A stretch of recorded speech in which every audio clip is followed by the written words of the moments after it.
Deputy CM బట్టి విక్రమార్క మాట్లాడుతున్నారు. Live లో చూద్దాం.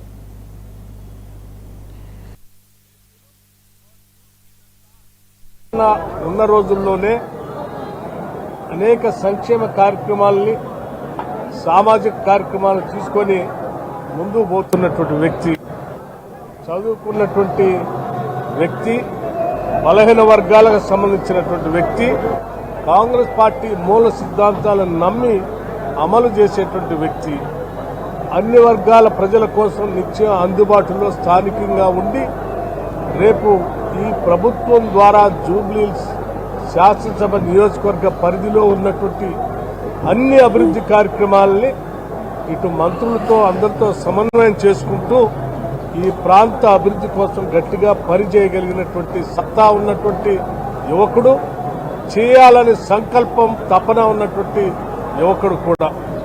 అటువంటి యువకుడిని గెలిపించుకోవటం ద్వారా పెద్ద ఎత్తున ఈ జూబ్లీహిల్స్ శాసనసభ నియోజకవర్గంలో ఉన్నటువంటి అనేక కార్యక్రమాలు కానీ, రోడ్లు కానీ, డ్రైనేజ్ కానీ, మంచినీటి వసతి కానీ, ఇప్పుడే ఉత్తమ్ కుమార్ రెడ్డి గారు చెప్పినట్టు రేషన్ కార్డ్స్ సంబంధించినటువంటి అంశాలు కానీ అభివృద్ధి చేసుకోవడానికి అవకాశం ఉన్నటువంటి వ్యక్తిగా మీరందరూ ఆశీర్వదించి అత్యధిక మెజార్టీతో గెలిపించవలసిందిగా విజ్ఞప్తి చేస్తా ఉన్నాం. ఈ నియోజకవర్గంలో పెద్ద ఎత్తున బలహీన వర్గాల ప్రజానికం ఉన్నారు. మిగతా ప్రజానికం ఈరోజు ఈ కాంగ్రెస్ ప్రభుత్వం తీసుకున్నటువంటి అనేక సంక్షేమ కార్యక్రమాల ద్వారా లబ్ధి పొందుతున్నటువంటి వ్యక్తుల కుటుంబాలు కూడా ఉన్నాయి.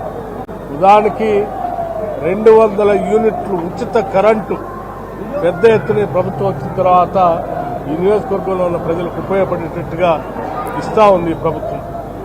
రేషన్ కార్డులు 10 సంవత్సరాలుగా ఎవరు ఇవ్వనటువంటి ఆనాటి ప్రభుత్వం దగ్గర తిరిగి అలసిపోతే ఈరోజు కాంగ్రెస్ ప్రభుత్వం రాగానే ఇక్కడ ఉన్నటువంటి అర్హత కలిగినటువంటి వాళ్ళందరికీ రేషన్ కార్డులు ఇవ్వటమే కాకుండా ఫైన్ రైస్ సన్న బియ్యంతో ఈరోజు భోజనం మనం చక్కగా ఏర్పాట్లు కూడా ఈ ప్రభుత్వం చేస్తుంది.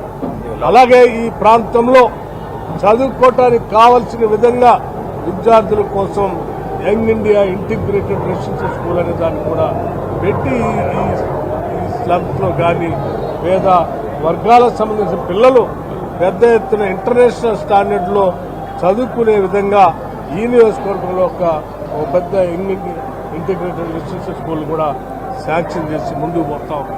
ఇలా చెప్పుకుంటూ పోతే ఉదాహరణకి మహిళలకు సంబంధించి సెల్ఫ్ హెల్ప్ గ్రూప్ సంబంధించి గత 10 సంవత్సరాలు ఆనాటి బీఆర్ఎస్ ప్రభుత్వం పూర్తిగా గాలికి వదిలేస్తే కాంగ్రెస్ ప్రభుత్వం రాగానే తిరిగి మళ్లీ వడ్డీ లేని రుణాలను తిరిగి పునరుద్ధరించి రాష్ట్ర వ్యాప్తంగానే కాదు జూబ్లీహిల్స్ శాసనసభ నియోజకవర్గంలో ఉన్నటువంటి దాదాపు 15,000 మంది సెల్ఫ్ హెల్ప్ గ్రూప్ మెంబర్స్ ఉన్నారు.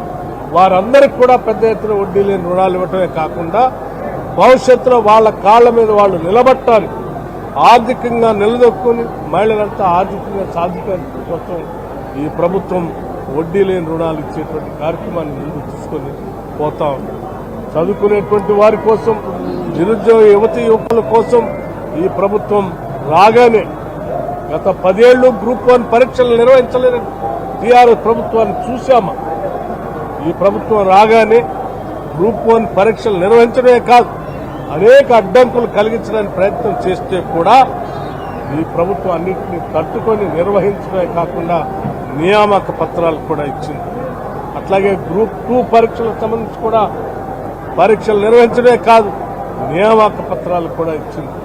దాదాపు 70,000 మంది నిరుద్యోగ యువతి యువకులకి ఈ ప్రభుత్వం రాగానే వాళ్ళ ప్రభుత్వ పరంగా నియామక పత్రాలు ఇవ్వటమే కాకుండా అటు సెల్ఫ్ ఎంప్లాయ్మెంట్ ద్వారా కానీ లేకపోతే ప్రైవేటు వ్యవస్థల ద్వారా లక్షలాది మంది నిరుద్యోగ యువతి యువకులకి ఉద్యోగ అవకాశాలు కల్పించే విధంగా ప్రభుత్వం ప్రణాళికలు తయారు చేసుకుని ముందుకు పోతా ఉంది. ఏ రకంగా చూసినా హైదరాబాద్ నగర అభివృద్ధి కోసం ఈరోజు ఫిలిం ఇండస్ట్రీ కానీ లేకపోతే ఇతరత్ర ఫార్మా ఇండస్ట్రీ కానీ, ఆసుపత్రుల రంగం కానీ, విద్యారంగానికి సంబంధించి కానీ, లేకపోతే ఇంటర్నల్ గా పనికొచ్చేటువంటి డ్రైనేజ్ వ్యవస్థ కానీ, లేకపోతే రోడ్ల వ్యవస్థ కానీ అన్నిటిపైన కూడా పూర్తి స్థాయిలో దృష్టి పెట్టి 10 సంవత్సరాలు నగరాన్ని అభివృద్ధి చేయకుండా వదిలేసినటువంటి పరిస్థితి చూసాం. ముఖ్యంగా జూబ్లీహిల్స్ శాసనసభ నియోజకవర్గంలో గత 10 ఏళ్ళు ఎటువంటి అభివృద్ధి జరగలేదు.